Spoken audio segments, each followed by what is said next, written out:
Hello everyone. I need to rename all of my scenes because I constantly forget which one to use and where they are. My bad. Hello.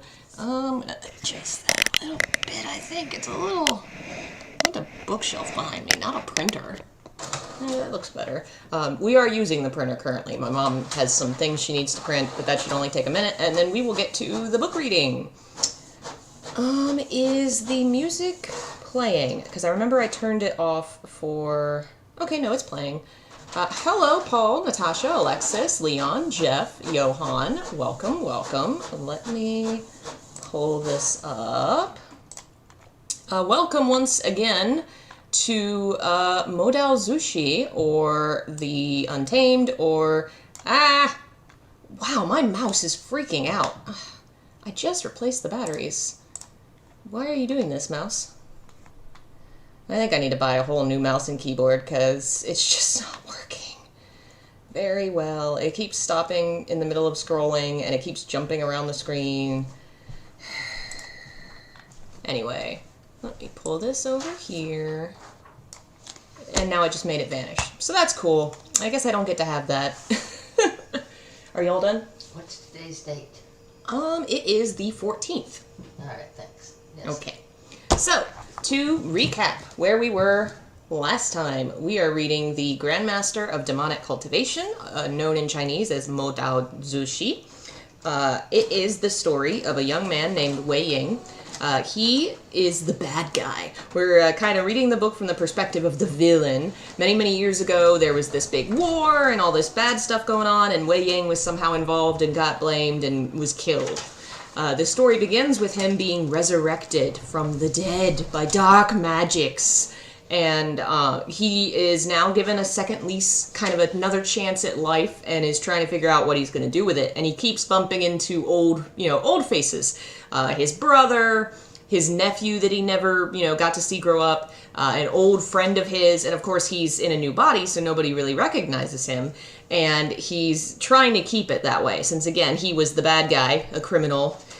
In the last chapter, he was trying to escape from his brother, who is kind of an enemy of his at this point, and not be taken captive because his brother suspects, this guy's acting weird, he's using the dark magic my brother used, I want to investigate this.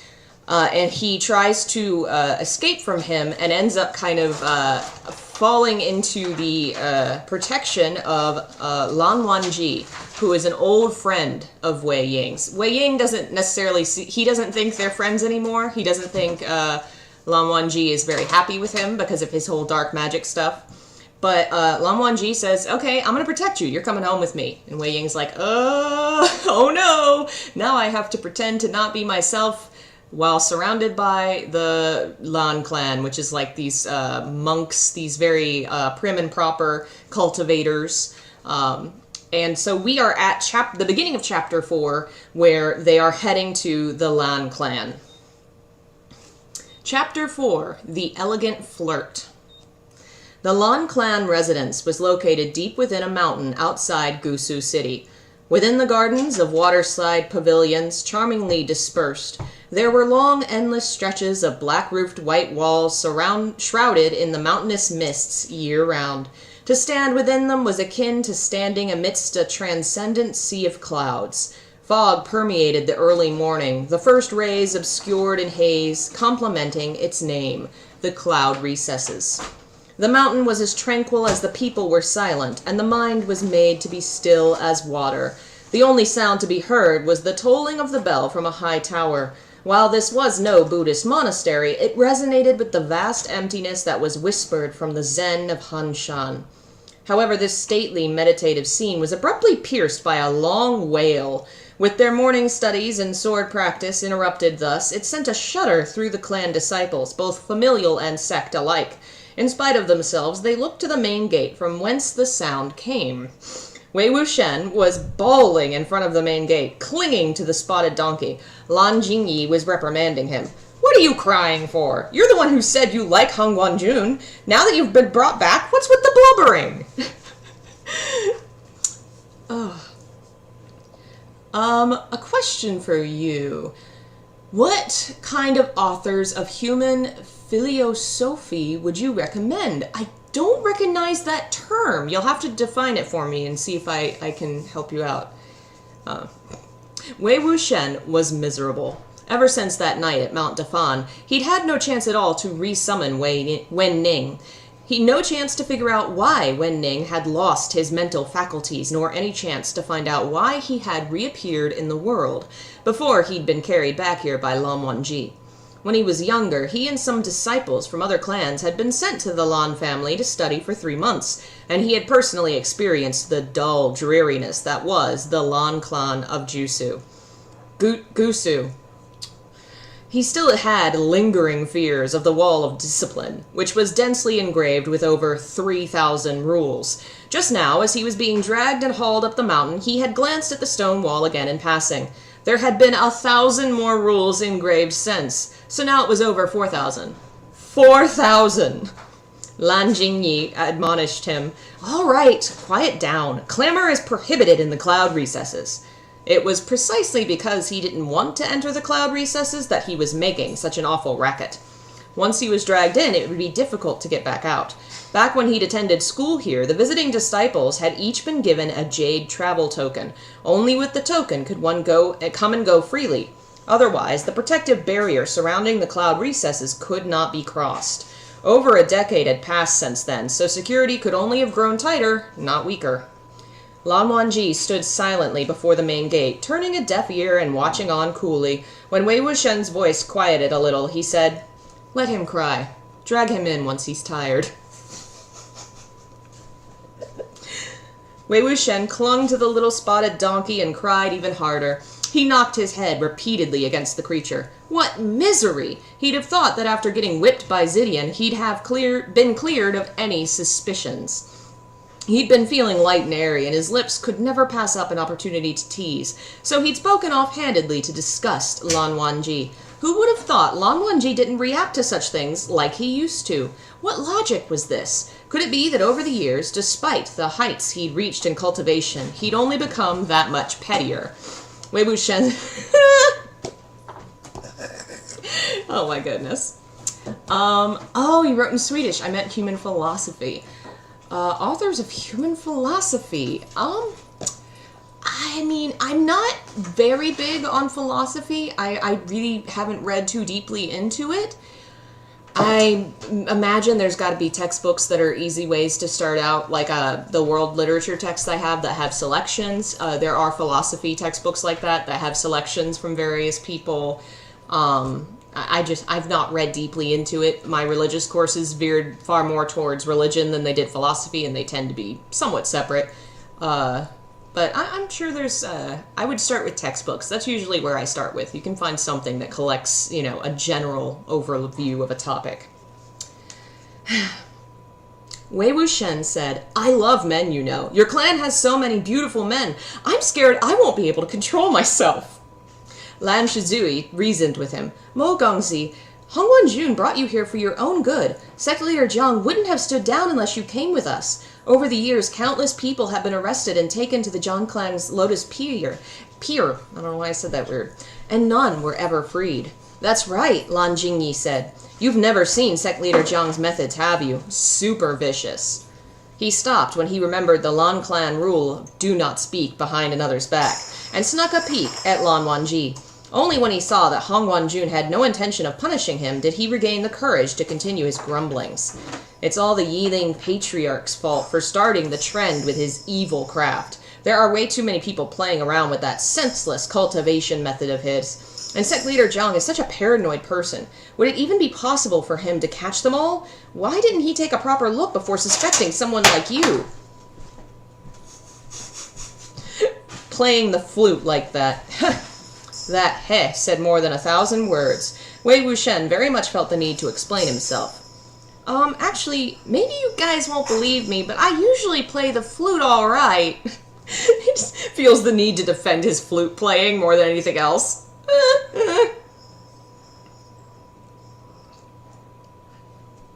The Grandmaster / Untamed is one of the best love stories I've ever watched. I've only completed the show. It's so good. So good. And the book The book and the show are very different universes in a way. Like, they have different twists on them, but I love both equally for what they do. And the book adds a lot of context, I think, and makes things even more interesting. I came to the book after the show, so I'm very fond of the show, but the book is just fantastic. Also, we have a picture here of Wei Ying trying to finagle his way out of being dragged up the stairs. Let me see if I can make my window pop back up. There we go.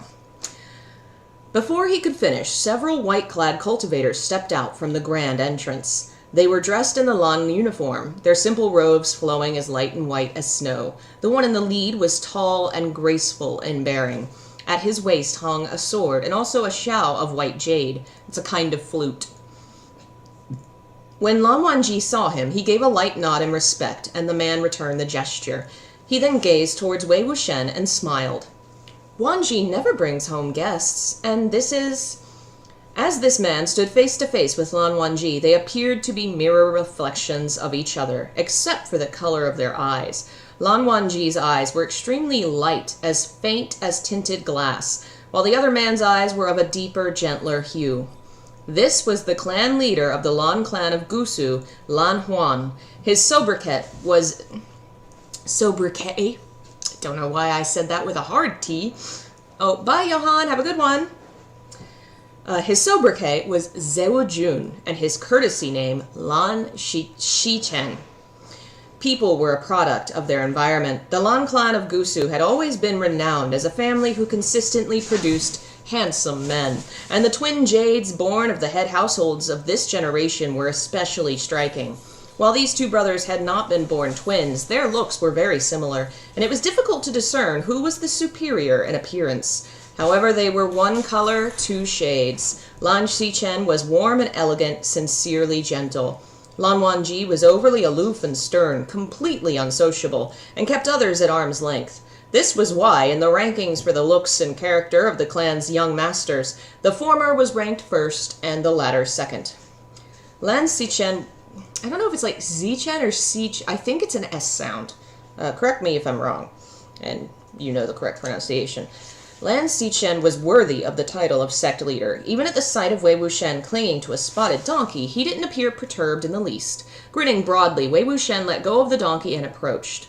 The Lan clan of Gusu placed extreme emphasis on seniority and social ranking, so all he had to do was spew sheer nonsense at Lan Shichen, and surely he'd be beaten out of cloud recesses. Yet unexpectedly, just when he was about to demonstrate what he was capable of, Lan Wangji cast him a glance, and Wei Wuxian's upper and bottom lips became inseparable. Remember the spell that they have to silence naughty children? Lan Wangji turned his head and continued to exchange words with Lan Shichen in full seriousness. Xiongjiang. I think that is how it's said. It's like older brother. You again take your leave to visit Lianfang Jun. Lan Shichen nodded. To plan the next symposium at Golden Carp Tower. Wei Wuxian couldn't open his mouth, so he returned to the spotted donkey to stew in bitterness. Lianfang Zun, courtesy name Jin Guangyao, was the current clan leader of the Jin clan of Lanling, and the only illegitimate son Jin Guangshan had ever recognized. Jin Guangyao was also Jin Ling's little uncle, being half-brothers with Jin Ling's father, Jin Xishuan. Jin Guangyao was also the older half-brother, born of another different mother, to Wei Wuxian's current identity, Mo Xuanyu. They were both illegitimate sons, yet the difference between them was night and day. Mo Xuanyu slept on the ground and ate leftovers at the Mo Manor, while Jin Guangyao sat upon the highest seat in the cultivation world, with all those below at his beck and call. He could invite Lan Shichen for a visit if he so wished, could organize a symposium if he so wanted. However, it was no surprise that the two leaders of the Jin and Lan clans shared a close friendship. After all, they were known to be sworn brothers. For those that don't know, sworn brothers is like a major trope in Chinese literature. It originates in the Romance of the Three Kingdoms with these three guys that basically swear to be brothers. It's like really a very deep vow. It can be platonic, it can be romantic, it can be both, where these three people like We're always going to have each other's backs. We're like family, bro. It's very, very important. Shufu has taken what you brought back from the Mo estate for examination, Lan Xichen said. Wei Wuxian's ears perked up at the mention of the Mo estate, but then he felt his lips part. Lan Xichen had removed the silencing spell and turned to Lan Wangji. It is rare for you to bring anyone back home and also to appear so happy. Treat your guest well. Do not be like this. Happy? Wei Wuxian scrutinized Lan Wangji's face. Exactly where did he see that? After watching Lan Xichen leave, Lan Wangji instructed, drag him inside. And so Wei Wuxian was forcefully dragged into the place he'd sworn never to set foot in ever again. In the past, those who came to visit the Lan clan had all been distinguished clan leaders or important figures. They had never received a guest like him, so the juniors jostled as they swarmed him, all finding this both refreshing and fun. If not for the strict clan rules, the trip definitely would have been full of merry laughter. Lan Jingyi asked, Han Guanjun, where do we drag him to? The Tranquility Room, Lan Wangji said. The Tranquility Room? The juniors all looked at each other in dismay, not daring to speak up. Wei Wuxian was left in the dark as to the meaning of their reaction, but the same thought had flashed through all the juniors' minds. But that's the study and bedroom Han Guanjun has never permitted others to enter. The interior of the Tranquility Room was minimalist, without any superfluous decoration. The folding screen was illustrated with paintings of the rolling, ever-changing clouds, done in the realist style of Gongbi, and a guqin table was placed before the screen. In the corner there stood a 3-footed incense table, and an incense burner of hollowed white jade was diffusing swirls of light smoke, filling the entire room with the fresh fragrance of sandalwood. Lan Wangji went to discuss business with his uncle, and Wei Wuxian was pushed into this room. Lan Wangji had only just left when Wei Wuxian took the opportunity to slip out right after. He strolled around the cloud recesses and found that, just as he expected, even if he could scale the multi-meter-high white wall, without the jade travel token, he'd still get thrown down by the rebound of the barrier, and immediately attract the attention of the nearby patrol. And so Wei Wuxian could only return to the Tranquility Room. It has another name, like, obviously that's a translation of its Chinese name. I'm trying to remember what it was called.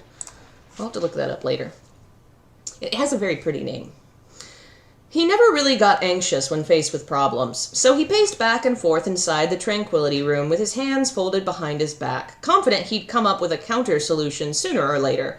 The refreshing fragrance of sandalwood was cool and clean, ephemeral and alluring. In his idleness, he mindlessly thought, this is the scent that was on Lanjan. The fragrance probably sank into his clothes with all the time he spends in here practicing his guqin or meditating.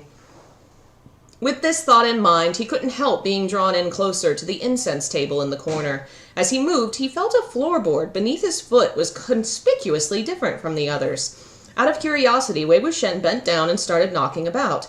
He'd done plenty of grave digging and unearthing underground pits and holes in the past, so it didn't take long for him to come across a suspicious panel. It was already shocking enough to Wei Wuxian to have discovered a secret compartment within Lan Wangji's room, but when he saw what was hidden, he became even more astonished.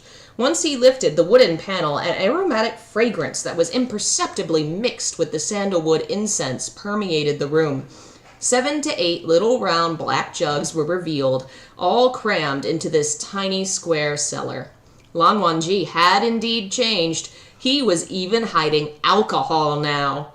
Alcohol was prohibited at the cloud recesses. It was because of this very rule that the two of them had had a little fight upon their first meeting, during which Lan Wangji spilled a jug of the Emperor's Smile that Wei Wuxian had brought back from Gusu City, which was nestled at the foot of the mountain. After his return to Yongmeng from Gusu, Wei Wuxian never got the chance to taste this famous and exclusive brew of Gusu. It was something that stayed on his mind for an entire lifetime. He'd always said he'd come back and try it if there was a chance, but that never panned out. As for the liquor hidden here, he didn't even need to open the jugs and test their taste. He knew by fragrance alone this was Emperor's Smile. He'd never imagined there'd come a day when Lan Wangji, someone who abided by the rules and never touched a drop of liquor, would have his secret booze cellar exposed by Wei Wuxian. Truly what goes around comes around. Wei Wuxian sighed emotionally as he downed a full jug. He was a heavyweight when it came to tolerance and loved to drink, and since Lan Wangji owed him a jug of Emperor's Smile, he thought he should collect some interest after so many years. Thus he drank another jug. Just as he was beginning to enjoy himself, an idea struck him. How hard could it be to acquire a jade travel token? Within the borders of the cloud recesses, there was a cold spring with a myriad of special effects, serving the male disciples for cultivation purposes. Apparently, it had such effects as the calming of one's mind and the cooling of wicked inflammation. The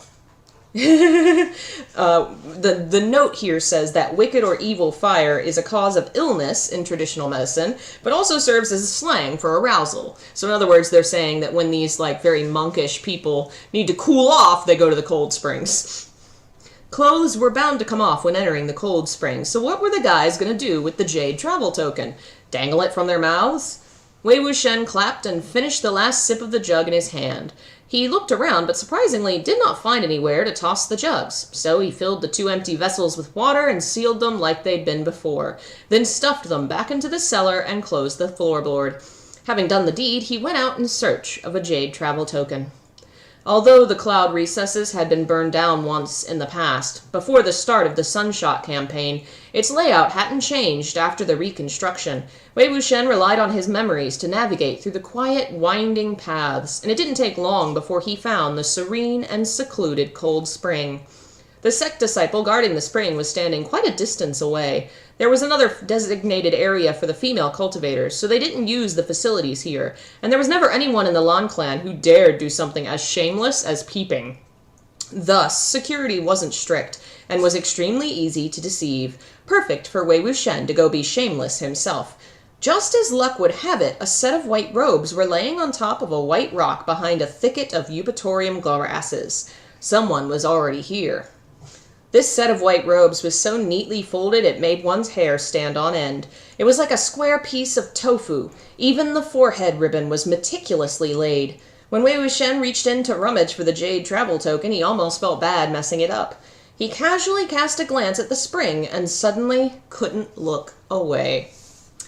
The water of the cold spring was bone-bitingly freezing. Unlike hot springs, there was no steam to obscure vision, so he had a clear view of the upper back of the man in the spring. The man in the water was tall in build and fair of skin, his hair long and ink black, dripping and gathered to the side. The line of muscle running down his back to his waist were smooth, graceful, and full of power. In short, a beauty. However, Wei Wuxian was most definitely not someone unable to avert his gaze when stunned by a bathing beauty. And it wasn't as if he were actually into men, no matter how beautiful this man was. It was because there was genuinely something in particular on the man's back he was unable to look away. Dozens of crisscrossing scars. These were the type of marks left behind by a discipline whip. Among the cultivation clans, there was a type of discipline whip that was used to punish scion disciples of the head family. It was reserved for those who had committed the most grievous of mistakes, and after such punishment, the scars would never fade. While Wei Wuxian had never experienced this particular lashing himself, Zhangcheng had. Wei Wuxian had racked his brain to help him lighten that humiliating mark, but all efforts had been fruitless. Wei Wuxian would never mistake the sight of such a scar. You know, I never thought about it, but none of the cultivators have scars, and yet the scars were really a prominent part of the plot line. And in the show, I guess they don't touch on it, but it's a special weapon designed specifically to leave scars. That's really sad. Wish I had a silencing spell while having to deal with customers at work. Yeah, that makes sense. Someone should invent that. Yeah, Wei Wuxian does say that quite a lot, doesn't he? He's like, listen, he's a little too defensive, isn't he? Usually, a couple of lashings from the discipline whip was already a severe lesson, enough to engrave it into one's memory forever, never to commit the same wrongs again. But there were at minimum 30 discipline whip scars on the man's back. What heinous crime had he committed to get whipped like this? And if it was truly so heinous, why hadn't he been executed outright to purge the sect of such corruption? Just then, the man in the spring turned around. Below his collarbone, near the heart, was a conspicuous mark from a branding iron. When Wei Wuxian saw that brand, his surprise reached new heights. The brand had stolen all of Wei Wuxian's attention, leaving none to spare a look at the man's face. It made him question whether his eyes were mistaken. Even his breathing quickened. Suddenly white filled his vision as if a curtain of snow had dropped. Immediately after that, the snow curtain was slashed by a blue glare of a sword which attacked with a frozen aura. There was not a single person in the world who didn't recognize Lan Wangji's famous sword, Bichen. Damn, this was Lan Wangji. Wei Wuxian was no stranger to dodging swords and running for his life. He dropped efficiently to the ground and rolled away, just barely dodging. He even had the time to pluck a piece of stray grass from his hair as he fled from the cold spring. As he darted about like a headless fly, he ran into a few people on night patrol and was caught and scolded. "What are you rushing around for? The cloud recesses prohibits hurried walking." Not even running. You cannot hurriedly walk. You must stroll everywhere. When Wei Wuxian saw it was Lan Jingyi and company, he was overjoyed, thinking that this presented him with a perfect opportunity to get flogged off the mountain. He quickly offered himself up. I didn't see anything. I was definitely not here to peep at Hongguanjun bathing." When the juniors heard, they were instantly shocked, speechless by his audacity. Hongguanjun was revered everywhere, considered a distinguished cultivator never to be profaned. Both juniors and disciples of the clan respected and admired him as if he were divine. To peep at Hongguanjun bathing in the cold spring! Just the thought of doing such a thing was an irredeemable felony. Lan Shizui was so stricken even his voice changed. "What? Hongguanjun? Hongguanjun is in there?" Lan Jingyi seized him in outrage. "Damn cut sleeve! Is this something you think you're allowed to peep at?" While Wei Wuxian struck the iron while it was hot and confirmed his own crimes. "I saw neither hide nor hair of Hongguanjun's naked body," Lan Jingyi exclaimed furiously. "You just gave yourself away. What are you sneaking around here for if you didn't peep? Look at you, utterly shameless." Wei Wuxian covered his face. "Come on, don't be so loud. The cloud recesses prohibits clamor." Amidst the chaos, Lan Wangji emerged from the thickets of eupatorium grasses draped in a white robe, with his hair long and flowing. While they were arguing, he'd already redressed himself in a neat and tidy fashion, but Bichen was yet to be sheathed. The juniors hurriedly bowed. Lan Jingyi quickly said, "Hongguanjun, this Mo Xuan Yu is truly despicable. You brought him back because of his assistance at the Mo estate, but he... Wei Wuxian thought surely he'd crossed the line enough to get kicked out this time. But unexpectedly, Lan Wangji only cast a nonchalant glance his way. After a moment of silence, Bichen was sheathed with a resonant shing. Everyone dismissed. 2 simple words, yet spoken with extreme authority and without room for objection. The crowd immediately dispersed. As for Lan Wangji, he calmly and leisurely picked Wei Wuxian up by the back of his collar and dragged him all the way back to the Tranquility Room.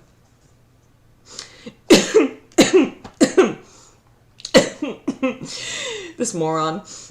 In Wei Wuxian's previous life, the two had been similar in stature, both slender in build and notably tall in height. Back then, Wei Wuxian had only been shorter than Lan Wangji by a tiny bit, and when they'd stood side by side, the difference had been barely noticeable.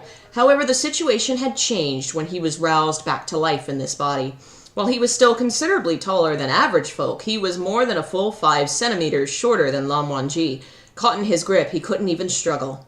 Wei Wuxian staggered, ready to scream, yet Lan Wangji coldly reprimanded him. "Noisemakers will be silenced." "Throw him out of the mountain! Yes, please! Silence him? No thank you." Wei Wuxian just couldn't figure it out. Since when had the Lan clan started tolerating such shameless crimes as peeping at their most distinguished cultivator in the bath? Was that even something that could become tolerable? Lan Wangji carried him into the Tranquility Room and went straight for the inner chamber, throwing him onto the bed with a thump. Wei Wuxian AO'd as he landed, and couldn't get up for a moment, squirming as he did. He had the thought to whine coquettishly to raise Lan Wangji's hackles, but when he looked up, Lan Wangji was looking commandingly down at him, standing there with Bichen in hand. This man's first instincts is always to flirt, to be coquettish, he is so repressed. He don't even realize, how should I get my way with this beautiful, handsome man? I should obviously flaunt my looks and be coquettish and like this man. Such a repressed bottom. He was used to seeing Lan Wangji with his hair and forehead ribbon fastened, orderly and Why am I messing up on words constantly when reading? Mythological. My dyslexic ass has now failing to read English words that I should know because they're my language. I don't know the word. We're skipping it. Not a single hair out of place. The sight of him now, slightly loose black hair, thinly robed, was something he'd never witnessed before, so Wei Wuxian couldn't help but take a look or two. In the midst of the dragging and throwing, Lan Wangji's tightly closed collar had been tugged askew, revealing his defined collarbone as well as the dark red brand mark below. At the sight of the brand mark, Wei Wuxian's attention was stolen again. He'd had an identical mark on his body too, before he'd become the Yiling patriarch, and the one on Lan Wangji now was no different from the one Wei Wuxian had had in his former life, in place or shape. It was no wonder it looked familiar and not strange at all. Speaking of, it wasn't the only brand mark that was strange. There were also the 30-some lash marks from the discipline whip on Lan Wangji's back. From a young age, Lan Wangji had made a name for himself. He was highly commended and the most orthodox of the distinguished orthodox cultivators, one of the twin jades in whom the Lan clan of Gusu possessed intense pride. His every word and action were regarded by the elders as the benchmark for discipline excellence. So what unforgivable crime had he committed to garner such a severe punishment? Over 30 discipline whip scars, was literally being lashed to death. And once the scars were on the body, they would remain for a lifetime. It was so the punished would forever remember their crimes, never to commit them again. Following his gaze, Lan Wangji lowered his eyes and tugged at his collar, concealing his collarbone and hiding the scars. He was once more the cold-as-ice Hung Wanjun. Just then, the somber tolling of a bell sounded from the distance. The rules of the Lan clan were strict, their daily routine rigid. Rest at high time, the beginning of night, and rise at Mao time, the morning twilight. The toll of the bell served as a reminder. Lan Wangji listened closely until the tolling ended, then turned to Wei Wuxian. "You will sleep here." He turned into the room next door without giving Wei Wuxian time to respond, leaving him sprawled on the bed, alone and confused. It wasn't like he hadn't considered the idea that Lan Wangji had guessed who he really was. It was just that such suspicion made no sense from him. The sacrificial ritual was forbidden magic. Those who knew of it were extremely few in number to begin with. Over the years, any written knowledge passed down was at best fragmentary passages without any practical use. Practitioners of such magic dwindled more and more as time passed. Who knew where Mo Xuanyu had gotten his hands on those secret manuscripts in order to summon Wei Wuxian? There was no way Lan Wangji could have recognized him solely based on the bit he'd played on that crappy flute, could he? Wei Wuxian didn't think he'd shared any sort of deeply consequential friendship with Lan Wangji in his past life. While they had been peers once, had had narrow escapes together and fought side by side, their meetings and partings had always been as swift as petals carried by flowing water. Lan Wangji was a disciple of the Lan clan of Gusu, and that predetermined him to be elegant and righteous without fault, completely incompatible with Wei Wuxian's personality. Wei Wuxian felt their relationship couldn't have been called bad, but he could hardly pretend it had been good. He figured Lan Wangji's appraisal of him would be the same as that of the prevailing public opinion. Wicked and unethical, with wanton indulgence for massacre, a disaster in the making sooner or later. After Wei Wuxian defected from the Jiang clan of Yangmen and became the Yiling patriarch, he'd been in significant conflict with the Lan clan of Gusu, especially in the months prior to his death. If Lan Wangji really was certain he was Wei Wuxian, they should surely have been brawling to the ends of the earth by now. And yet he didn't know if he should lament the current state of things. In the past, Lan Wangji had been unable to tolerate a single thing he did, and now Wei Wuxian had done everything in his power to stir up trouble, and the man just endured it. Could it be that this was the result of years of great progress? Well then, congratulations! After taking a little while to despair and stare blankly at nothing, Wei Wuxian rolled off the bed and moved extremely quietly to the next room. Lan Wangji was lying on the bed, seeming to be in deep slumber already. Wei Wuxian approached soundlessly. He still hadn't given up. He was ready to feel up the man and see if he could fish out that jade travel token that had so stubbornly eluded his endless yearning. Yet unexpectedly, just as he reached out, Lan Wangji's long lashes quivered and he opened his eyes. At that moment, Wei Wuxian made a decision and threw himself on the bed. Wei Wuxian, you have to stop making decisions. You clown!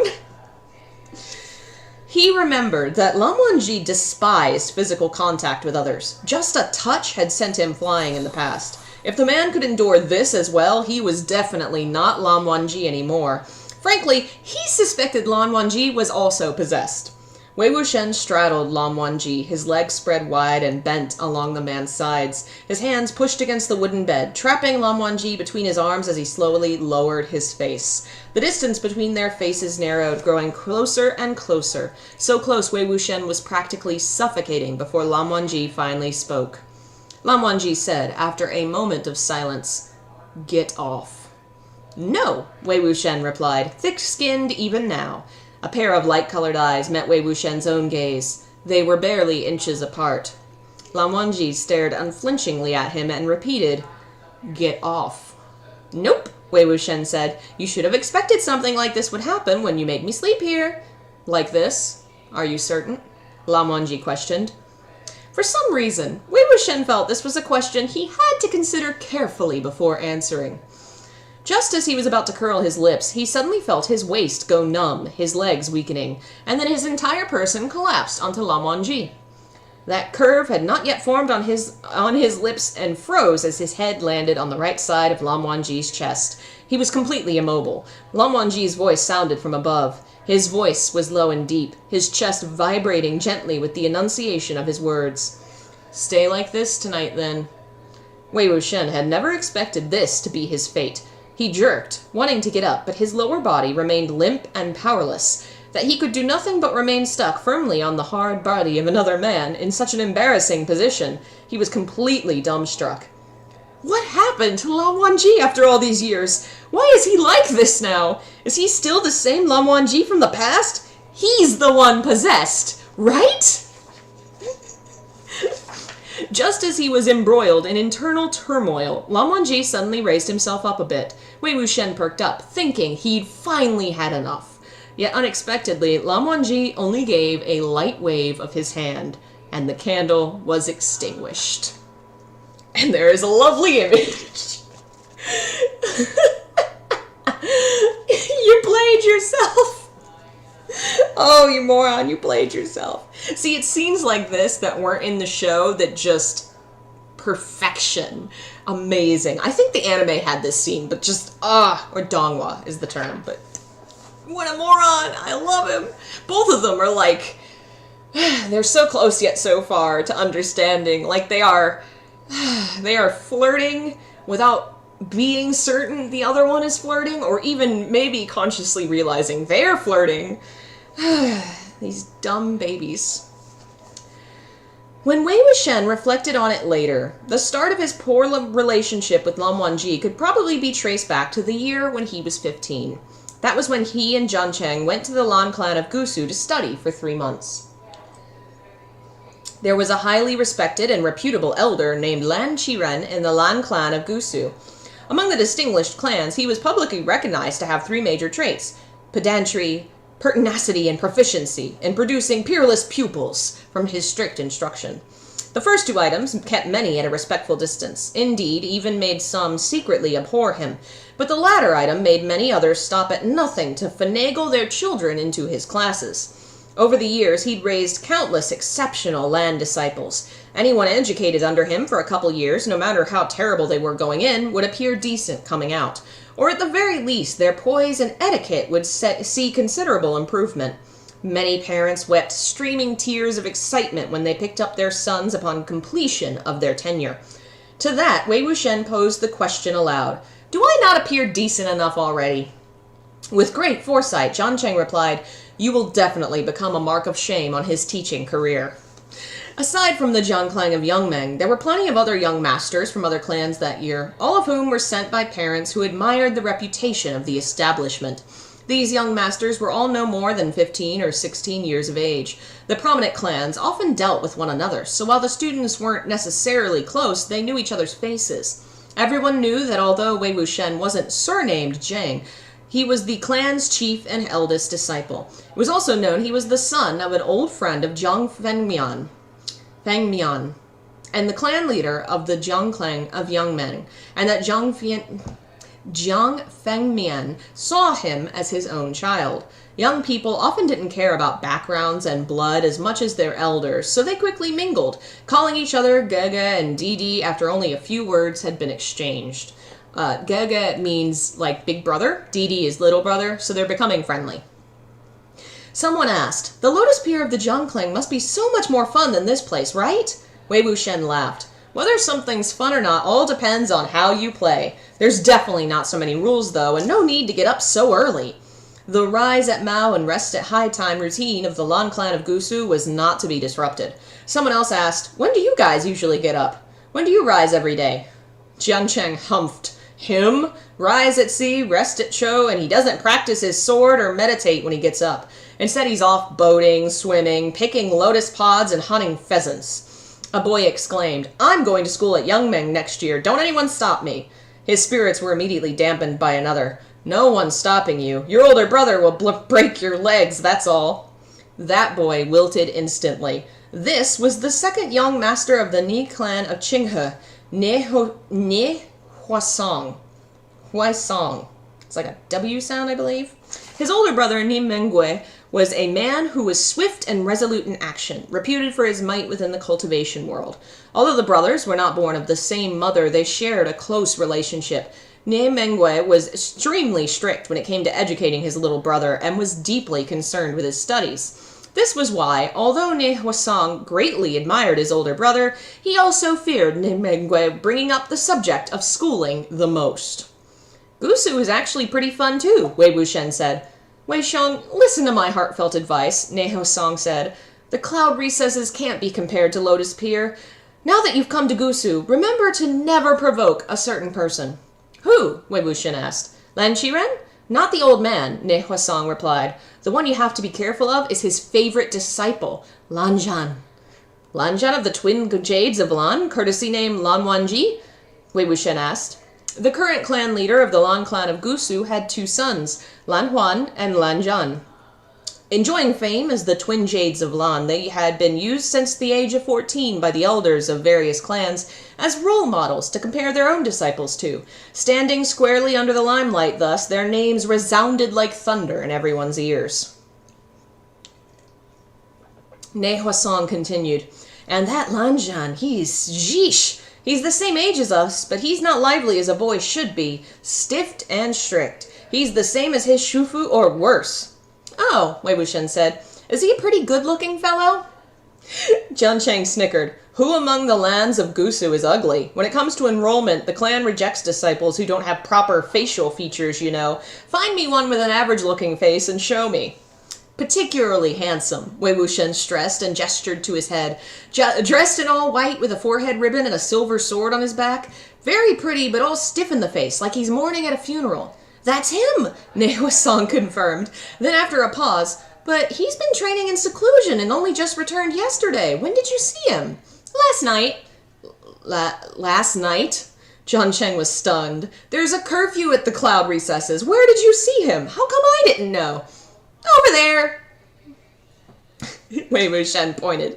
The place he pointed at was a high eave. Everyone was speechless. Jiancheng's eyes were bulging and he gritted his teeth. "Causing trouble from the moment you get here. What happened?" Wei Wuxian grinned widely. "Nothing happened. Didn't we pass by that Emperor's Smile liquor store on the way over? Last night I tossed and turned and finally couldn't hold it in anymore, so I went back down the mountain to town and bought 2 jugs back. There's nowhere to drink that in Yangmeng, you know." "Then where's the liquor?" Jiancheng demanded. "Well, didn't I just hop over the eaves and get caught by him before I even got a leg on the other side?" Wei Wuxian replied. "What luck, Wei Xiong," one of the boys said. "He was probably patrolling after coming out of seclusion and you got caught red-handed. Those who return at night are not permitted to enter until the end of Mao time, so why did he let you in?" Jiancheng questioned. Wei Wuxian shrugged. "He didn't. He was demanding I remove the leg I put over. How could I do that, right? So he came up on the roof, airy and light, and demanded to know what was in my hand." Jiancheng only felt his head throb. He had a bad feeling about this. I never quite understood what courtesy name meant. Okay, so in ancient China, possibly, I don't know if other places did this as well, there was like a tradition of like a name you use in public and a name that you use personally. So like if I work at a company or like out in public, like to somebody that's kind of just like a stranger or a passing acquaintance, I have a public name that I use with them. But with like my bestie or my husband or my like they would call me by my personal name. So it's no longer a thing done in the modern era, but in this case, courtesy name is like public name. The other name, the personal name, is like what your friends and family use. Which is part of what Wei Wuxian being so like unorthodox and strange. He uses Lan Zhan's personal name very early when even Lan Zhan isn't really sure how to feel about him or like him or what have you. And he's very overly friendly with him. I don't even think he realizes he's flirting.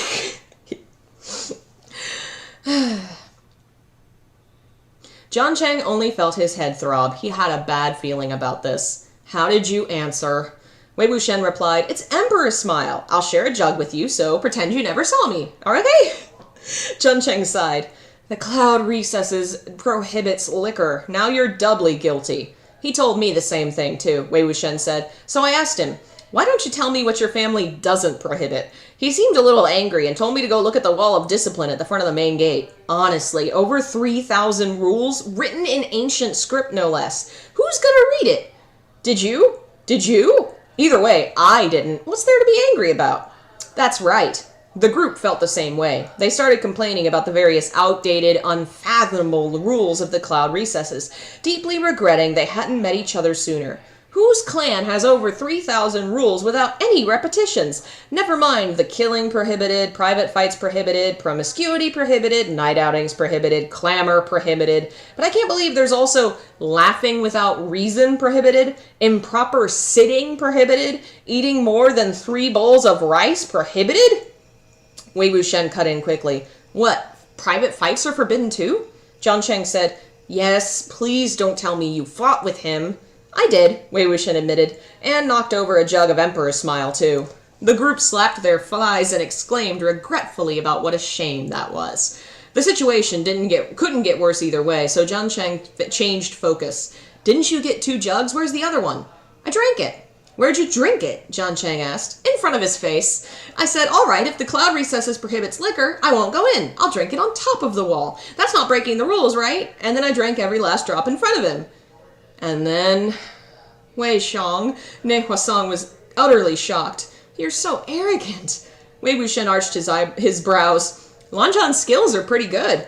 "You're dead, Wei Xiang. Lan Zhan has never suffered such grief from anyone before. He's never going to take his eyes off you now."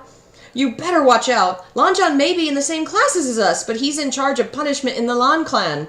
Wei Wuxian wasn't scared in the least. He waved dismissively. "What's there to be scared of? Didn't they say Lan Zhan is a child prodigy? If he's so precocious, then his Shufu should have taught him everything by now, and he should be spending his days in secluded cultivation with any free time to keep an eye on me.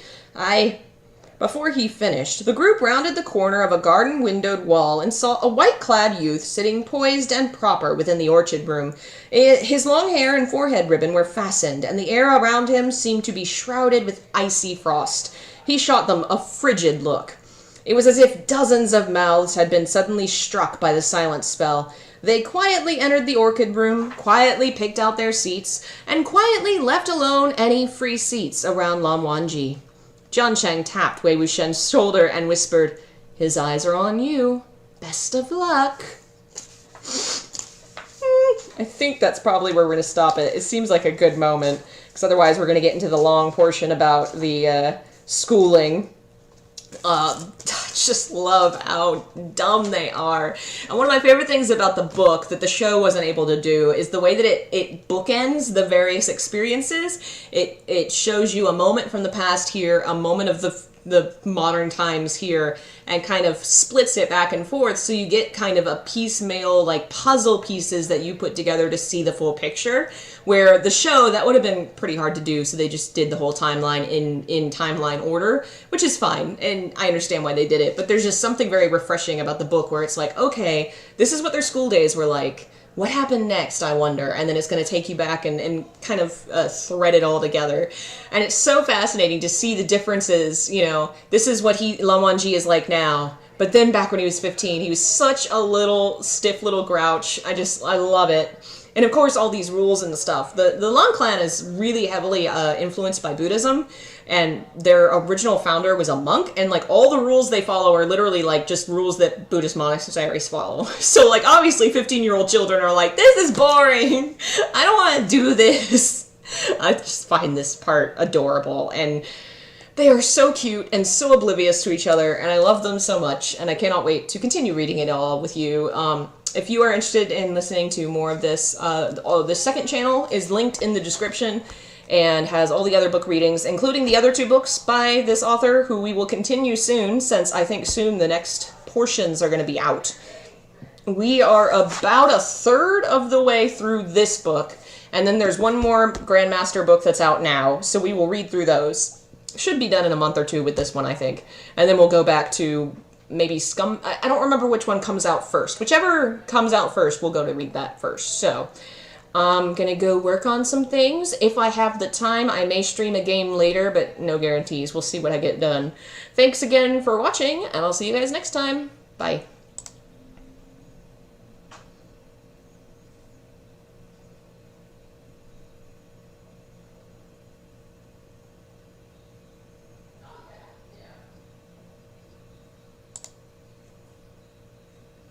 Is it doing